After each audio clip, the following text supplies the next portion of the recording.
Hello friends, అందరికీ నమస్కారం. Spiritual astro ఛానల్కి స్వాగతం. ఈరోజు మనం వృశ్చిక రాశి వారికి 2025 మే నెల రాశి ఫలితాల గురించి మనం తెలుసుకోబోతున్నాము. ఇది తెలుసుకునే ముందుగా ఈ ఛానల్ని మీరు కొత్తగా చూస్తున్నట్టయితే సబ్స్క్రైబ్ చేసి పక్కనే ఉండే బెల్ ఐకాన్ కూడా క్లిక్ చేయండి. అప్పుడే నేను అప్లోడ్ చేసే వీడియోస్ మీకు రెగ్యులర్గా వస్తూ ఉంటుంది. నా దగ్గర మీరు కన్సల్టేషన్ తీసుకోవాలంటే స్క్రీన్లో కనిపించే నంబర్కి మీరు వాట్సాప్ చేయండి ఫ్రెండ్స్. ఫర్దర్ డీటెయిల్స్ మీకు నేను తర్వాత తెలియజేస్తాను.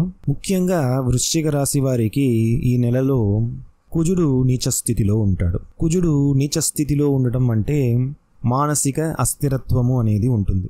మానసికంగా కొంచెం టయర్డ్గా మీరు ఫీల్ అవ్వచ్చు.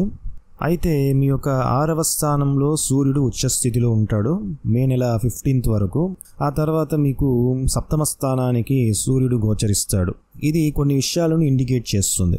అంటే మీకంటే ఉన్నత పదవుల్లో ఉన్నవారు, మీకంటే హయ్యర్ పొజిషన్స్, హయ్యర్ అథారిటీస్లో ఉన్న వాళ్ళ దగ్గర అగ్రెషన్ చూపించడము లేదా ఓవర్ కాన్ఫిడెన్స్ అని కూడా చెప్పవచ్చు. సో సుపీరియర్గా మాట్లాడడం లాంటివి జరగవచ్చు అన్నమాట. సో ఈ గ్రహాలు మిమ్మల్ని ఆ విధంగా ఇన్ఫ్లుయెన్స్ చేయడానికి అవకాశం ఉంది.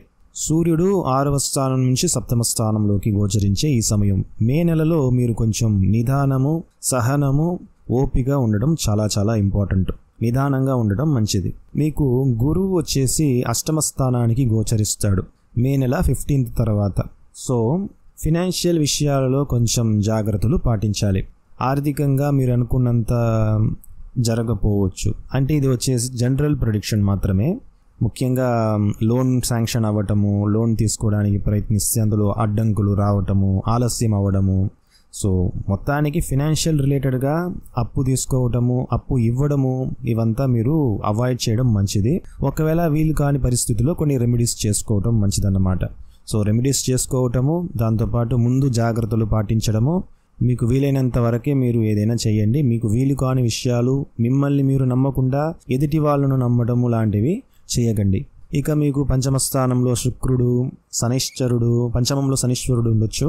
సో ఇక రాహు మీ యొక్క 4వ స్థానానికి, అలానే మీ యొక్క 10వ స్థానానికి కేతువు, గురుగ్రహం యొక్క దృష్టి రాహు మీద ఉంటుంది. సో ఇదంతా కూడా మీకు కొంతవరకు బెటర్గా ఉంది. అయితే మీ యొక్క రాశినాథుడైన కుజుడు నీచ స్థితి, ఇది మనం చూడాలి. దాంతోపాటు మీకు మీ యొక్క రాశిలోనే చంద్రుడు నీచ స్థితిని పొందుతాడు. సో ఈ మే నెల అనేది మీకు కొంతవరకు యావరేజ్గా ఉంటుంది. కొంచెం సో టైం అనేది మీకు అంతగా అనుకూలంగా ఏమీ పెద్దగా లేదు అన్న విషయాన్ని గ్రహించండి. ఏదైనా కొత్త విషయాలను చేయడానికి, కొత్త నిర్ణయాలు తీసుకోవడానికి, మ్యారేజ్ విషయం కానీ ఈ విషయాలు కూడా కొంచెం మీరు అవాయిడ్ చేయడం మంచిదన్నమాట. ఫినాన్షియల్ రిలేటెడ్గా ఇవన్నీ కూడా, మ్యారేజ్ విషయాల్లో కూడా కొంచెం మైండ్ అనేది ఫ్లక్చుయేషన్ అనేది ఉంటుందన్నమాట. సో వృశ్చిక రాశి వారికి పెద్ద ప్లస్ పాయింట్ ఏంటంటే అర్ధాష్టమ శని అనేది నివర్తి అయ్యింది. అయితే మీకు ఇప్పుడు 8వ స్థానంలోకి గురు గోచారము. సో ఈ గురుగ్రహ గోచారం వల్ల ఫినాన్షియల్ విషయాలలో అన్ఎక్స్పెక్టెడ్ ప్రాబ్లమ్స్ కానీ మీరు ఫేస్ చేయడానికి ఉంటుంది. అన్ఎక్స్పెక్టెడ్ హెల్త్ ప్రాబ్లమ్స్ లాంటివి కూడా మీరు ఫేస్ చేయడానికి అవకాశం ఉంటుందన్నమాట. హెల్త్ మీద కొంచెం జాగ్రత్తలు తీసుకోవాలి. సో ఇదన్నమాట ఫ్రెండ్స్, హెల్త్ జాగ్రత్తలు పాటించండి. ముఖ్యంగా స్టమక్ రిలేటెడ్ ప్రాబ్లమ్స్ మీరు చూసుకోవడం మంచిదన్నమాట. సో ఇది నేను మీకు చెప్పాలనుకున్నాను. ఈ వీడియో మీకు నచ్చినట్టయితే లైక్ చేసి మీ ఫ్యామిలీ మెంబర్స్, ఫ్రెండ్స్ అందరికీ కూడా షేర్ చేయండి. ధన్యవాదాలు.